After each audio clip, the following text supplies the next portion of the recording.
Congress party ने, और जब लोकसभा के चुनाव हुए पूरे देश में,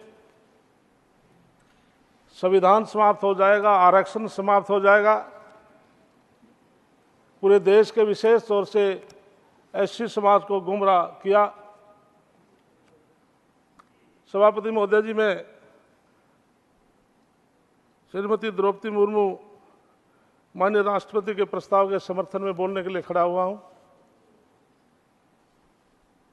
कांग्रेस पार्टी संविधान निर्माता डॉक्टर भीमराव अंबेडकर, जब 1947 में देश आजाद हुआ, जब हिंदुस्तान की पहली कैबिनेट बनी, उसमें बाबा साहब लॉ मिनिस्टर बने, और जब उन्होंने अनुसूचित जाति समाज के लिए जब लोकसभा में आवाज उठाई, तो कांग्रेस पार्टी के लोगों ने उनको रोका।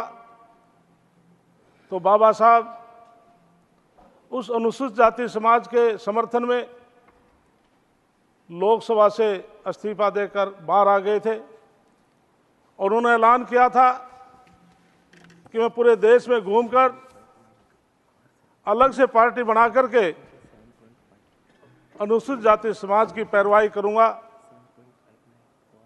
1951 और 52 का वो इतिहास बताता है, जब उन्होंने पंडारा लोकसभा से चुनाव लड़ा और कांग्रेस पार्टी के लोगों ने उनको हराने का काम किया। इतना ही नहीं, जब देश के प्रधानमंत्री पंडित जवाहरलाल नेहरू ने लोकसभा में जम्मू कश्मीर में धारा 370 लगाई, तो बाबा साहब ने फंडिंग दी थी इसको ना लगाया जाए। इसके अलावा कांग्रेस पार्टी के लोग आज बाबा साहब का चित्र लगाकर वाई लूटने की कोशिश कर रहे हैं, जबकि सबसे ज्यादा अपमान किया है तो बाबा साहब का कांग्रेस पार्टी ने किया है। क्या 1947 के बाद क्या उनको भारत रत्न नहीं मिलना चाहिए था? कांग्रेस की पार्टी के लोगों ने नहीं दिया। 1990 में गैर कांग्रेस सरकार और स्वर्गीय अटल बिहारी वाजपेयी और लाल कृष्ण आडवाणी के प्रयासों से बाबा साहब को भारत रत्न दिया गया। इतना ही नहीं, 14 अप्रैल उनका जन्म दिवस है, क्या राष्ट्रीय स्तर पर उनका अवकाश घोषित नहीं होना चाहिए था? लेकिन कांग्रेस पार्टी के लोगों ने नहीं किया। 2015 में जब 14 में हमारे देश के प्रधानमंत्री नरेंद्र मोदी के नेतृत्व में सरकार बनी, तो बाबा साहब का राष्ट्रीय अवकाश 14 अप्रैल का नरेंद्र मोदी ने घोषणा की। इतना ही नहीं, 26 जनवरी गणतंत्र दिवस को हम धूमधाम से मनाते हैं,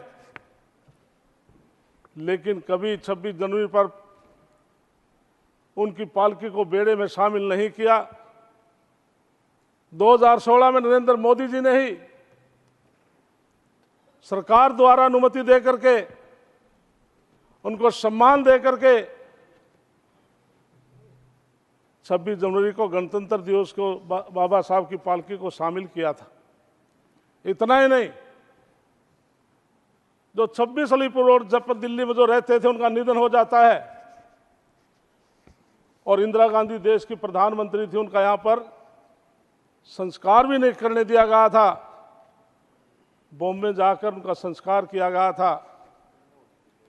नरेंद्र मोदी जी, उनका जन्म स्थान में लंदन में शिक्षा, नागपुर में दीक्षा, चैत्य स्थान और 5 तीर्थ स्थानों को करोड़ों करोड़ रुपए लगा करके आज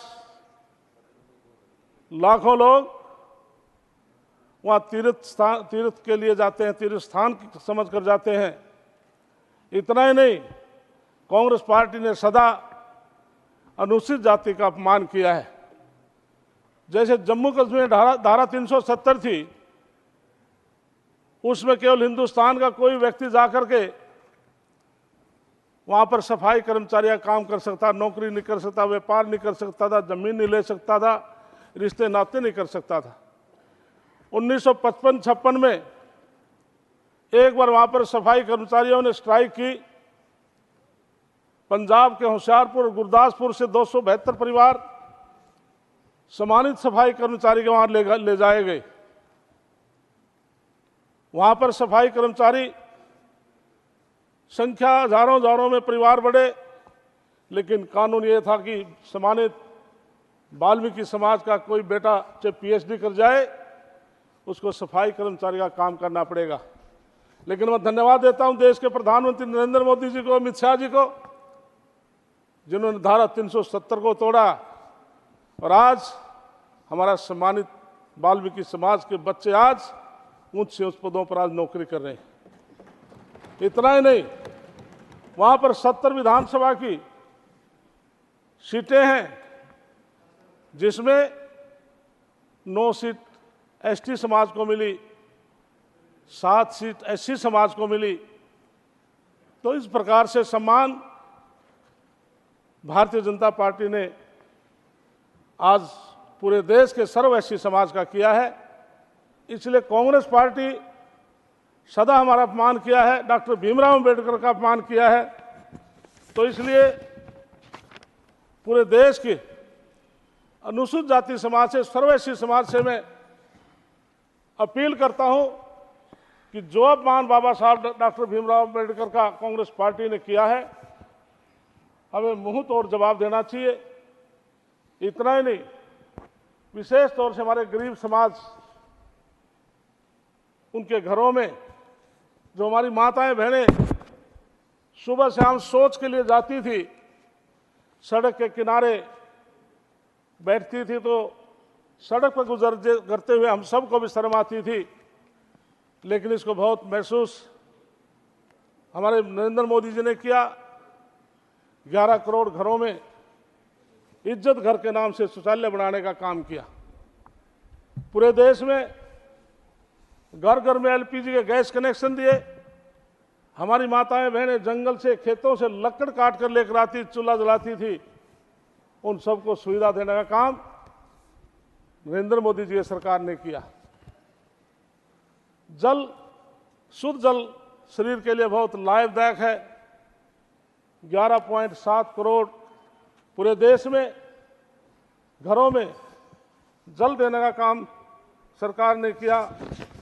इसके अलावा हमारे आयुष्मान भारत कार्ड पूरे देश में गरीब आदमी को उसका विशेष तौर से लाभ मिला। इसमें जो गरीब आदमी था, जो पैसे के अभाव की वजह से अपना इलाज नहीं करवा पाता था, मृत्यु हो जाती थी, तो करोड़ों करोड़ों लोगों को उनको बचाने का काम किया। इसी प्रकार से जैसे संत गुरुदास जी महाराज ने कहा था, ऐसा चाहूं राज में सभी को मिले अन्न, छोट बड़े सब बसे रह दास रहे प्रसन्न।